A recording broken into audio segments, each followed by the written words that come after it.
Selamat berjumpa kembali dengan saya. Selamat pagi, selamat siang, selamat malam. Kapanpun Anda membuka video ini, saya mengucapkan selamat.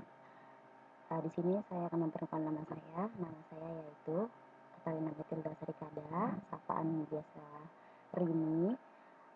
Saya dari kelas 2017F, program studi pendidikan guru sekolah dasar Universitas Katolik Indonesia, Santo Paulus Ruteng. Nah, baik, di sini saya akan membahas tentang keanekaragaman suku bangsa di Indonesia. Jadi mungkin kalian biasanya mendengar keanekaragaman suku dan budaya yang ada di Indonesia. Tetapi di sini saya akan membahas tentang keanekaragaman suku bangsa di Indonesia. Oke. Keanekaragaman suku bangsa Indonesia. Sebelum kita membahas lebih dalam tentang keanekaragaman suku bangsa di Indonesia, kita terlebih dahulu harus memahami pengertian dari suku bangsa sendiri. Nah, suku bangsa atau etnis adalah suatu kesatuan masyarakat atas dasar kesamaan budaya, bahasa, dan tempat tinggal. Misalnya, suku yang disebut suku Sunda adalah orang-orang yang tinggal di Jawa Barat, dan mereka memiliki bahasa serta adat istiadat Sunda.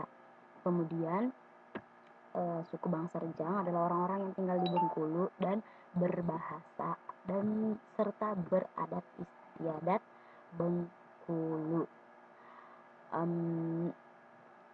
Selanjutnya di sini saya akan memberikan salah satu gambar peta mana bisa dilihat keterangannya itu persebaran asal beberapa suku bangsa di Indonesia.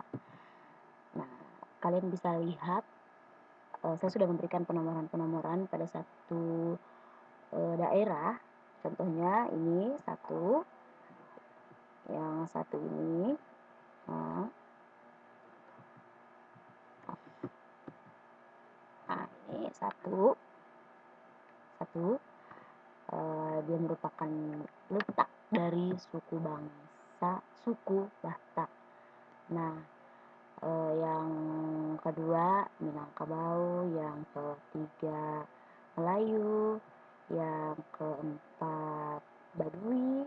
Di sini letak suku Baduy. Yang kelima ini Tengger, yang keenam ini Dayak, yang ketujuh ini Toraja, yang kedelapan ini Sumba, 9 ini dia Tanimbar, dan 10 Asmat.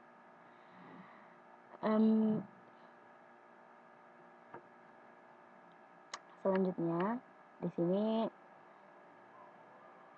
sebagian dari suku bangsa di Indonesia sudah kalian temukan asal daerahnya pada peta tersebut. Nah, untuk lebih memperkaya lagi pengetahuan adik-adik atau teman-teman, coba diperhatikan lagi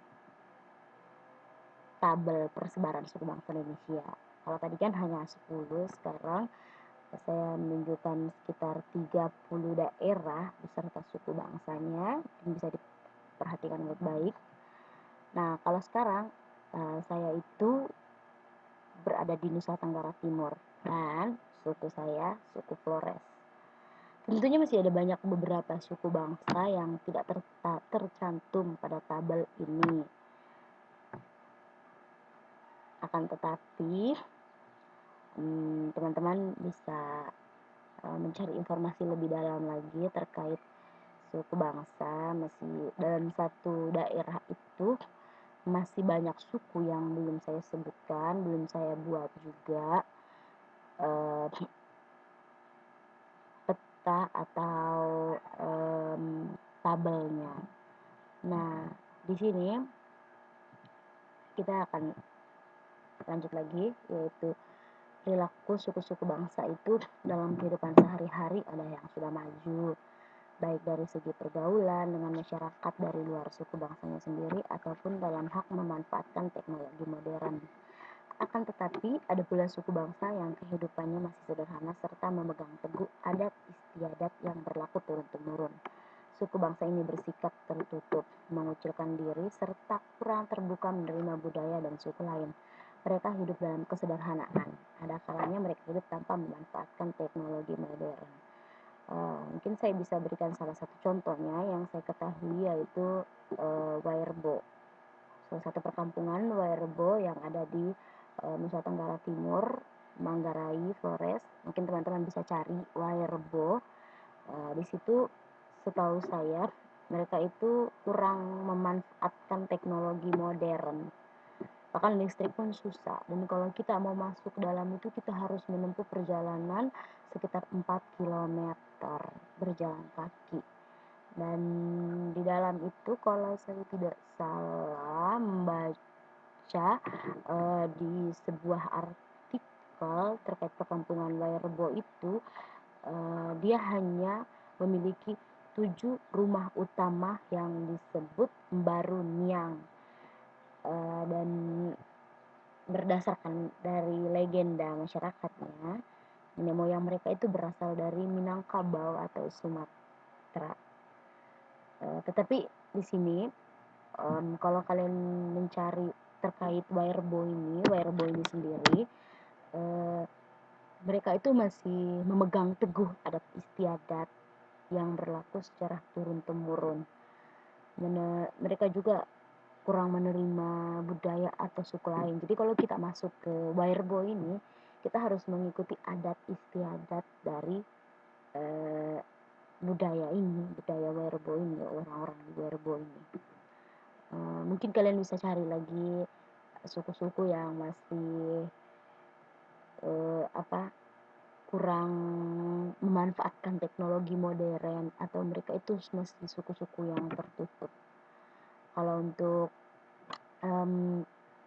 seperti yang tadi saya sudah tunjukkan, tabel-tabel ini mungkin teman-teman atau adik-adik bisa lebih memahami lagi. Contohnya itu kayak DKI Jakarta, sukunya itu ada yang suku Sunda, ada juga yang suku Betawi. Terus kalau misalnya untuk Sulawesi Selatan ada Bugis, ada Makassar, Toraja. Nah, kalau yang tadi saya tunjuk yang nomor 7 ini, dia lebih fokus ke Toraja. Tetapi kalau misalnya kita lihat lebih dalam lagi, ternyata Toraja itu juga masuk di daerah Sulawesi Selatan, dan Sulawesi Selatan itu bukan hanya memiliki satu suku saja, ada yang suku Bugis, ada